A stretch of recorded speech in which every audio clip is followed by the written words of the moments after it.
Hey everybody, today is Wednesday, October the 2nd. It is 68 degrees, believe it or not. I believe the summer is finally over. It's 4:30. Today I made the combing mounts for these T18s. As I've said in previous videos, these T18s are called IFMs, or in-flight monitors.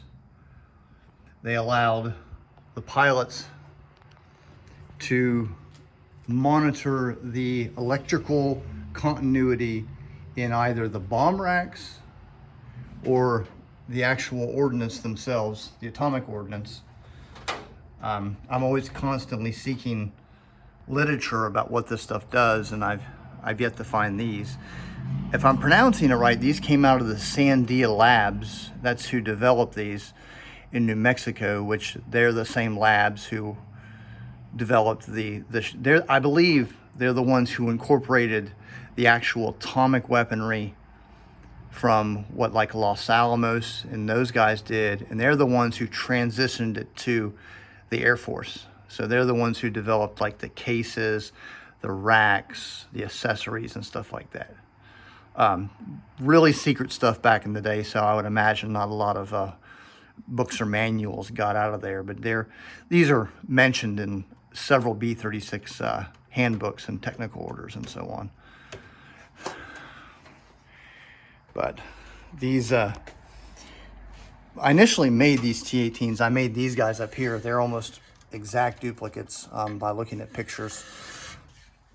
Once again, since my B-36 has 4 bomb bays, it has 4 universal racks. So it has 4 atomic weapons on board, where it's capable of 4 atomic weapons with 4 universal mounts.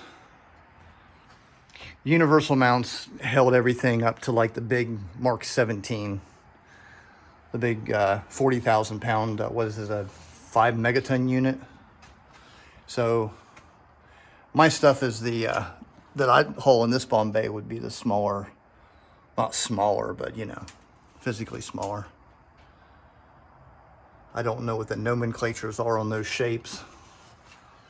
They resemble the Mark 1 and the Mark 2, or actually the Mark 2 plutonium device dropped on, what is it, Nagasaki? Whereas I think the Mark 1 was the uranium gun type, which is the thin one. These are the exact shape. The combing needs to come up a little bit. The combing has a big brace up under it. I've got, in the Illustrated Parts breakdown, I've got the screw, not only the screw location, but also the nomenclature, so I know exactly what screws to use.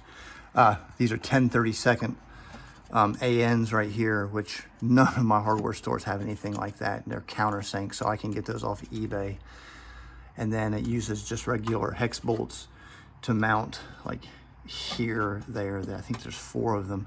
I've got sheet metal screws in there just to get them so they won't fall off, because I've had them just sitting up here since I got these actual T-boxes.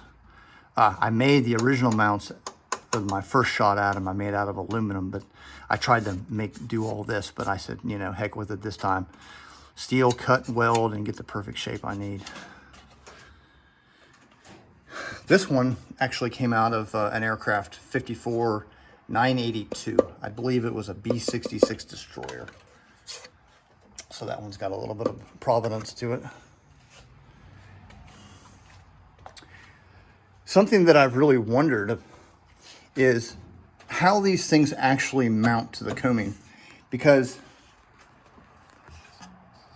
if you got a bolt under here and you got a nut under here, up under the combing, all right, I can see if you'd slide a wrench under there, that makes sense, but that's difficult. But what isn't difficult about airplane parts? But let's say that you kept these mounts installed on the combing. How do you, if you wanted to remove just the T-box, how would you undo these screws? In the illustrated parts breakdown, they've got these 4 screws, where I would theorize you'd have like a stud go across that was permanently installed, so you could unscrew him here and then lift him out at an angle and plop him back down. But no, there's 4 screws all the way around with nuts and bolts. I try to make things as serviceable as possible. I don't want to build something that you have to, you know, use gizmos and bend. Just, it's got to be, if a guy from 1952 walked up, he could be able to take this out of here just like it was 1952. That's the goal.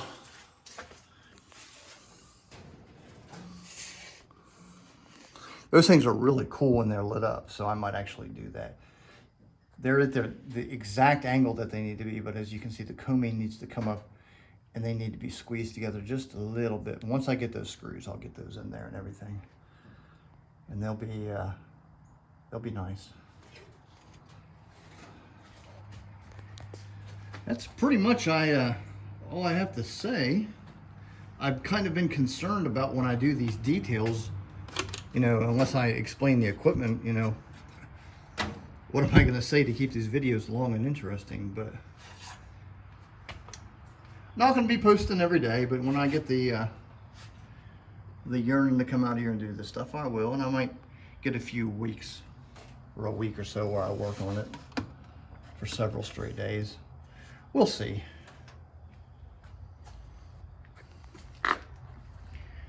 I'll see y'all next time.